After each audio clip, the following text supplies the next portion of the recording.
बीते दिनों जिस तरह सोशल मीडिया पर राम सरोज साहवाल ने ब्राह्मणों के खिलाफ टिप्पणी की या फिर जो भी उसमें लिखा, इस पे आपका क्या विचार है, क्या कहना चाहते हैं? देखिए, मैं व्यक्तिगत तौर पे और जहाँ तक मैं सामाजिक तौर पे भी बात करूँ तो मामला अगर उनको बधाई देना था तो इस तरह से बधाई दिया जा सकता था कि दो लड़के अंतरजातीय विवाह किए, उनको हम बधाई देते हैं।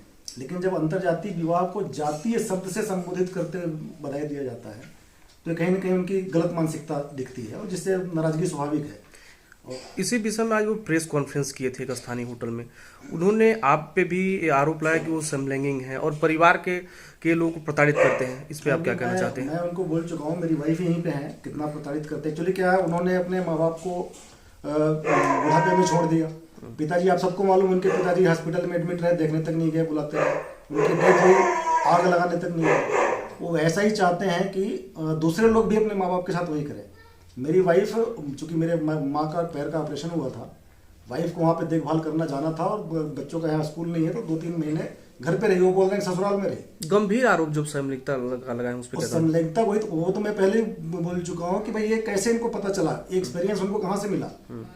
मतलब किसी बंदे ने कहा तो उसको खड़ा करें, या राम सुब्रमण्यम ने खुद एक्सपीरियंस किया है तो बोले कि हाँ मैं खुद एक्सपीरियंस किया हूँ। और रही बात जो आरोप है, इसकी मैं कानूनी कार्रवाई जो है जितना होगा। सोशल मीडिया पर आप दोनों का भी इस विवाद से पहले एक ऑडियो वायरल हो रहा था गाली गलौज का, वो क्या था? वही एक्चुअली वही मामला था। ये लोग क्या 2013 से लगातार मेरे पीछे पड़ा है किसी न किसी तरह किसी फर्जी केस में फंसाने के लिए। ये मेरे ससुराल में पैसों का लालच देने गए। ये बोल रहा है मेरा ससुराल गरीब है तो गरीबी का फायदा इसने उठाया, मैंने नहीं। तो आप ससुराल वालों से मेरे जाके पूछ सकते हैं कि जो करीब 45 लाख का मुआवजा आया हुआ, जहाँ पे मेरे 2 साढ़ुओं ने हिस्सा ली, उसमें मैंने उनको मना कर दिया कि मुझे नहीं चाहिए। जमीन मेरे नाम से, उनके पिताजी की डेथ हो गई, सास ससुर की, तो जमीन मेरे नाम से ऑटोमेटिक चढ़ गई। मैं खुद तहसील में लिख के दिया एफिडेविट में कि मुझे जमीन नहीं चाहिए। और वो बोल रहा है कि राम सुमर से पता करिए, ससुराल में अपने जमीन का केस किया है हिस्सा लेने के लिए। ये अमीर आदमी है ना, ये तो इसको ये अपने गरीब ससुराल से क्यों हिस्सा ले रहा है? हमने तो जाके हमारे साले से पूछ लीजिए, जो हमको देवता की तरह पूछते हैं, क्योंकि हम एक ही हैं जो हमने सीधे मना कर दिया। पैसा रखा हुआ अकाउंट में, हमने उसको बोल दिया हमें नहीं चाहिए पैसा। एक जैसे कि अभी वो इस तरह के आरोप लगा रहे हैं और कह रहे हैं पहले भी हमको षड्यंत्रपूर्वक फंसाने का प्रयास किया, आगे आप क्या करने वाले हैं उनके? देखिए, अभी तक तो मैं मान रहा था कि एक रिश्तेदार हैं, भाइयों का विवाद है, चूंकि इनके छोटे भाई मेरे जीजा हैं तो उनकी वजह से चूंकि उनके साथ उठना बैठना, तो मेरे पे खुन्नस निकाल रहे हैं। कल दोनों का विवाद खत्म हो जाएगा, फिर एक जैसे हो जाएंगे। लेकिन जिस तरह से उन्होंने भद्दी मेरे परिवार को बार बार गालियां दी, इसके पहले भी एक बार फेसबुक लाइव करके किया था, समाज ने जब विरोध किया तो उसको डिलीट किया, उसमें भी मेरे परिवार को गाली दी थी। और इसमें आप लोगों ने सुना ही होगा किस तरह की भाषा का इस्तेमाल किया गया, जबकि मैंने उसको नमस्ते करके इज्जत से पूछ रहा था। इनका कहना है कि मेरा ससुराल वालों ने बुलाया, तो ससुराल वालों ने दरवाजे से भगा दिया था। ये ससुराल में जबरदस्ती कई बार घुसने की कोशिश किया, वहां पे उन्होंने दरवाजा तक नहीं खोला। उससे पूछना कि मतलब अगर सड़क से बोल दिया कि आप जाइए, आपको किसने बुलाया और किसने बताया कि मतलब वाइफ को प्रताड़ित कर रहे हैं और मार के उसको लगा था कि ससुराल भेज दिया, जबकि मेरी वाइफ मेरे घर पे थी, मेरे माँ का ऑपरेशन था, वहाँ देखभाल कर रही थी। एक और सवाल है, उन्होंने कहा, आपने शायद ऑडियो सुना होगा वो, कि जो आरोप लगा रहे हैं राम सिंह सवार, वो अपने को बताते हैं कि मैं गरीब, वंचित, आदिवासी, पिछड़ा, इन सबका चिंतक हूँ। आप कितना इत्तेफाक, कितना सही मानते हैं इसको? भाई आप इनका देख लीजिए, इनकी लड़ाई जो है ना, सिर्फ जो सक्षम लोगों उन्हीं से नहीं है। जैसे कहीं रिश्तेदारी में भी जाते हैं तो लोगों से बोलते हैं जहाँ रमेश जाएंगे वहाँ नहीं जाएंगे, लेकिन जब बड़े लोग होते हैं उनके जाते हैं, गरीबों के खाली ये नहीं जाते।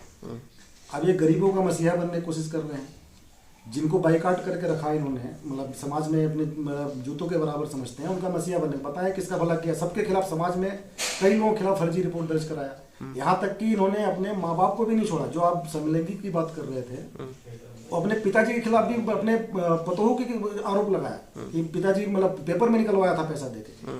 और भी कई समाज के लोग हैं जो हमारे साहू हैं, उनके जिनसे भी इनका झगड़ा होता है। इससे कोई मूवी इसलिए नहीं लगना चाहता कि जैसे कोई बहस करेगा तो ये यही बात करेगा, समलैंगिक है, उसके पतोह के साथ होता है तो बेटे के साथ होता है, चारित्रिक तो दोष लगाते हैं उसको। मतलब इतने नीच शब्दों की बात करता, कोई आदमी उससे लड़ना नहीं चाहता। ये समाज में ही और किसको बोला, किसी ठाकुर को बोला हो, किसी बड़े लोगों को बोला हो, इस तरह का आरोप लगा के देखे। जैसा आप कह रहे हैं तो सता रहा है आपकी बातों से, इनकी प्रताड़ना और कब तक आप सहने वाले हैं? देखिए, मैं एक नौकरी चाकरी में, मेरे पास गुंडागर्दी की कोई रिसोर्स नहीं है ना मैं ऐसा करना। जो भी कानूनी प्रक्रिया होगी, अभी तक तो मैं कानूनी प्रक्रिया का इस्तेमाल नहीं कर रहा था। एक सरकारी अधिकारी के खिलाफ षड्यंत्र कर झूठी रिपोर्ट दर्ज कराना 3-4 बार, और इस तरह से जो गाली गलौज किया उसका मैंने पुलिस में शिकायत दी है। और आज जो लाइव मीडिया पे समलैंगिक होना और कई तरह के जो आरोप लगाया, ये गंभीर बेइज्जती का मामला है, मानहानि का मामला है। इसको मैं वकीलों से सलाह लेके जो भी कानूनी कार्रवाई होगी मैं निश्चित करूंगा और इनको एक सबक सिखाऊंगा कि जिस तरह से लोग चुप हो जाते हैं। प्रॉब्लम क्या होती है, जब लोग चुप हो जाते हैं, ऐसा गंदा गाली बकता है, चुप हो जाते हैं तो उसका हौसला बढ़ जाता है। एक आखिरी सवाल है, वो कह रहे थे पत्रकारों के सवाल के दौरान कि जैसे कि कुछ पत्रकारों का सवाल था कि दलित के परिवार में शादी करने के लिए अपने बच्चियों को, तो इसमें आपका क्या विचार है? देखिए, समाज, मेरा बताया, मेरा भाई ने शादी किया है, हमने अभी तक उसको किसी पारिवारिक कार्यक्रम में नहीं बुलाते। हमारे चाचा के लड़के ने शादी किया, मैं खुद उस शादी में नहीं गया। मेरा कोई अंतरजातीय मामले से विरोध नहीं है, लेकिन सामाजिक तौर पे जो व्यवस्थाएं हैं, मेरा ये मानना है कि सामाजिक शादियां ज्यादा सक्सेसफुल होती हैं। आज की डेट में हर समाज में लड़के लड़कियां पढ़ी लिखी हैं, आपको दूसरे समाज में जाने की जरूरत क्या है? अगर कोई मजबूरी है, कोई ऐसा चीज हो गया तो उसका कोई विरोध भी नहीं हो, पर उनका व्यक्तिगत मामला है, वो करें। राम शिरोमणि अपनी बेटी की शादी किसी अंतरजातीय करना चाहते हैं, उनका व्यक्तिगत मामला है, लेकिन वो सोचे कि मैंने अपनी बेटी की शादी किसी से कर दी तो पूरा समाज करे, ये अगर इस तरह का दबाव बनाएंगे, इस तरह की चीजें कहेंगे तो सर्वथा गलत है।